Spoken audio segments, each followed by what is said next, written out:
அவசரகால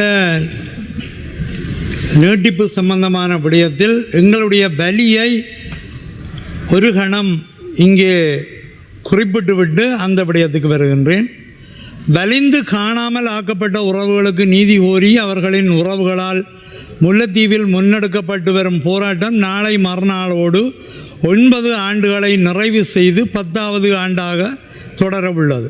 என்னுடைய மகன் வருவான், என்னுடைய மகள் வருவாள், என்னுடைய கணவன் வருவார், என்னுடைய மனைவி வருவார், என்னுடைய அப்பா வருவார், என்னுடைய அம்மா வருவார் என்ற எதிர்பார்ப்புகளோடு நாளும் காத்திருந்து மாறி வரும் அரசுகளையும் நம்பி ஏமாந்து பன்னாடுகளிடமும் நீதி கேட்டு ஏங்கிய ஒவ்வொரு உறவும் ஏக்கத்தோடு மரணிக்கின்றனர். இலங்கை அரசின் பிள்ளை உளவியல், பெண்ணிய விடுதலை, பாலின சமத்துவம், மனித உரிமை, முதியோர் நலன் பேணல் அனைத்துமே காணாமலாக்கப்பட்ட எங்கள் உறவுகளுக்கான உங்களின் நீதியில் பொய்த்து போயுள்ளது. மத்திய கிழக்கின் அதிர்வுகளுக்கே அவசர நிலை தேடும் உங்களுக்கு அருகில் உள்ள எங்களின் அவதிகள் எப்போதுதான் புரிய போகிறதோ என்று இந்த சபையிலே நான் கேட்டுக்கொள்வதோடு அவசரகால நிலைமை சம்பந்தமாக வருகின்றேன். மற்றொரு அவசரகால நீட்டிப்பையும் மறுப்பதே எமது கடன், எமது இலங்கை தமிழரசு கட்சியின் கடன்.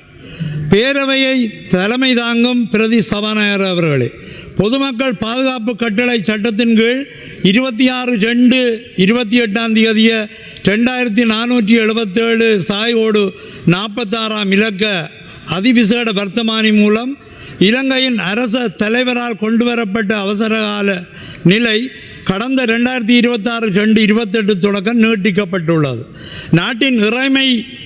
நாட்டின் மீதான இறைமை கேள்விக்குள்ளாக்கப்பட்டு மத்திய கிழக்கில் பரவும் போர்ச்சூழல் இலங்கை தீவையும் பாதிப்பதை நாம் எல்லோரும் உணர்கின்றோம்.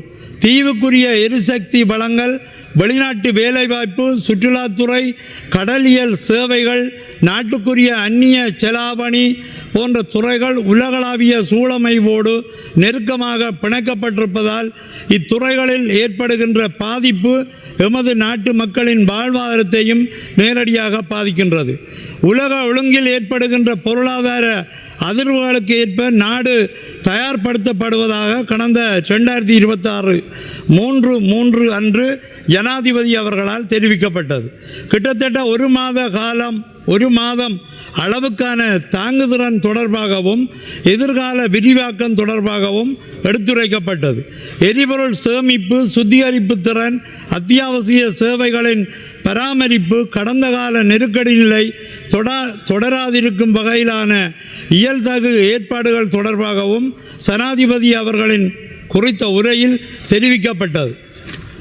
மேற்படியான இடர் நிலைகளை எதிர்கொள்வதிலும் அவற்றை கடந்து வருவதிலும் அவசரகால நடைமுறைகளுக்கு அப்பால் பாராளுமன்ற உறுப்பினர்களாக, வடகிழக்கின் சார்பாளர்களாக இவ்வரசாங்கத்தின் நேரிய முயற்சிகளுக்கு எமது ஆதரவு உண்டு என்பதை இந்த பேரவையிலே தெரிவிக்க விரும்புகின்றேன். ஏனெனில் பொருளாதார நெருக்கடியையும் எரிபொருளுக்கான தட்டுப்பாட்டையும் தெற்கை விட நாங்கள் நன்றாக அறிந்தவர்கள். சொந்த தீவுகளுக்குள்ளாகவே அரசின் பொருளாதார தடைக்குள்ளும் தற்சார்போடு வாழ்ந்தவர்கள். எனவே அத்தகைய சூழல் மீண்டும் ஒருபோதும் ஏற்படாதிருப்பதை உறுதிப்படுத்துவதுதான் இந்த சபையில் உள்ள எம் அனைவரும் பொறுப்பு. அதே வேளையில் பேரவையின் தலைவர் அவர்களே, இவ்வாறு பொருளாதார நெருக்கடியும் அதன் விளைவுகளும் எங்களுக்கு புதிதானவை அல்லவோ, அதுபோலவே தான் இந்த அவசரகால நடைமுறையும்.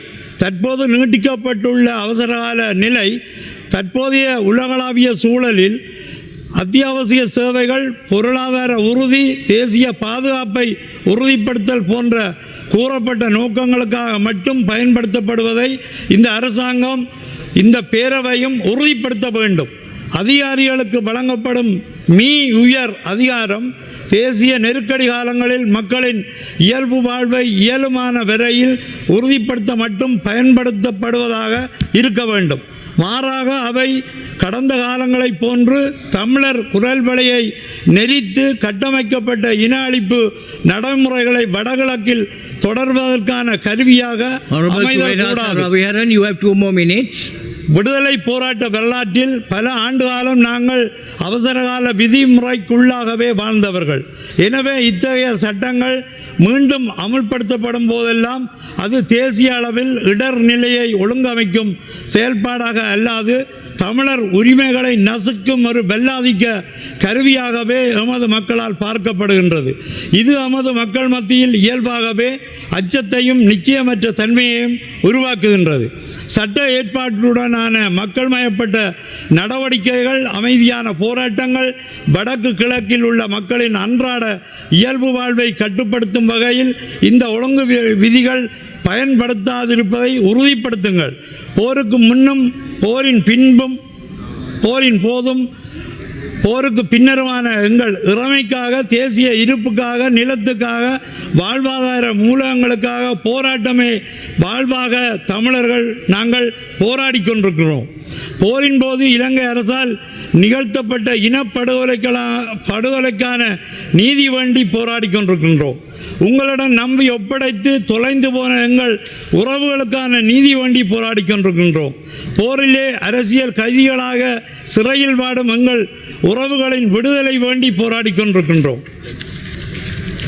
வெள்ளம் வந்தாலும், மண் சரிந்தாலும், தீப்பிடித்தாலும், ஏன் உலக ஒழுங்கில் எந்த குழப்பம் நேர்ந்தாலும் ஓயாது தமிழர் நிலங்களை அபகரித்து கொண்டிருக்கும் இந்த மகாவலி அதிகார சபை, வனவள திணைக்களம், வனஜீவராசிகள் திணைக்களம், படையினர் என அரசின் குடியேற்ற கட்டமைப்புகளிடமிருந்து எங்கள் சொந்த நிலத்தை காப்பாற்றவும், எங்கள் உரிமைகளை தக்க வைக்கவும் தான் நாளும் போராடி கொண்டிருக்கின்றோம். தீவுக்குள்ளாக உங்களுடனும் தீவுக்கு வெளியே இந்திய இழுவை படகுகளோடும் போராடுதலே வாழ்வாகி போகும் எங்களின் போராட்டங்களை மட்டுப்படுத்தும் வல்லாதிக்க கருவியாக இந்த அவசர சட்டம் பயன்படுத்தப்படாதிருப்பதை நீங்கள் நிச்சயமாக உறுதி செய்யுங்கள். கௌரவ பிரதி சபாநாயகர் அவர்களே, இந்த உலகளாவிய நிச்சயமற்ற பொழுதிலே இந்த நாட்டில் உள்ள அனைத்து சமூகங்களும் பாதுகாக்கப்பட்டவர்களாகவும் மதிக்கப்படுபவர்களாகவும் உணர வேண்டியது கட்டாய தேவை. சட்டம் நியாயமாகவும் பொறுப்புடனும் பயன்படுத்தப்படும் என்ற நம்பிக்கையை ஒவ்வொரு குடிமகனும் கொண்டிருக்கும் போது மட்டுமே தேசிய உறுதிப்பாட்டை அடைய முடியும்.